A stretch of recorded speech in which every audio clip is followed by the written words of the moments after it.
সন্ত্রাসের জন্য। এবং যারা ইসলাম বিরোধী শক্তি তারা বলে যে মুসলমানদের কিতাবের মধ্যে সন্ত্রাসের গন্ধ পাওয়া যায় এবং সন্ত্রাস আর জিহাদ এই দুটোকে এক করার চেষ্টা করা হয়েছে। অথচ আকৃতি, প্রকৃতি এবং উদ্দেশ্য কোনো দিক থেকেই সন্ত্রাসের সাথে জিহাদের কোনো সম্পর্ক নাই। মানব সমাজে শান্তি এবং স্বস্তি প্রতিষ্ঠার জন্যেই মূলত আল্লাহ তাআলা জিহাদ নামক এই অপরিহার্য কর্মসূচি মুসলমানদের উপর ফরজ করে দিয়েছেন।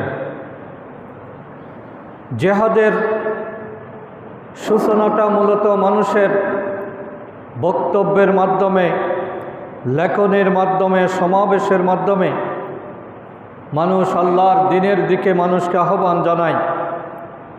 কিন্তু মানব গোষ্ঠীর একটি অংশ যখন বাড়াবাড়িতে লিপ্ত হয়, আল্লাহর দ্বীনের এই স্বাভাবিক পথে যারা যখন বাধাগ্রস্ত করে, তখন আল্লাহ তাআলা চূড়ান্তভাবে কিতাল ফি সাবিলিল্লাহ, চূড়ান্ত জিহাদের অনুমতি দিয়েছেন। এবং ইসলামের ইতিহাসে দেখা যায় যে তিনটি পরিস্থিতিতে সশস্ত্র লড়াই করা বা জিহাদ করার অনুমতি মুসলমানদেরকে দেওয়া হয়েছে। এক নম্বর হলো মুসলমান জনগোষ্ঠীর উপর যদি অন্যায়ভাবে আক্রমণ করা হয়, কোনো যুদ্ধ যদি তাদের উপর চাপিয়ে দেওয়া হয়, তাহলে সেই যুদ্ধের মোকাবেলা করা মুসলমানের উপর ফরজ। যুদ্ধ আমরা চাইব না, কিন্তু যুদ্ধ যদি গায়ের উপর এসে যায় সেটাকে সর্বাত্মকভাবে রুখে দাঁড়ানো, এটার বিপক্ষে অবস্থান নেয়া, নিজের সর্বশক্তি নিয়োগ করে সেটার মোকাবেলা করা, এটাই জিহাদ ফি সাবিলিল্লাহ।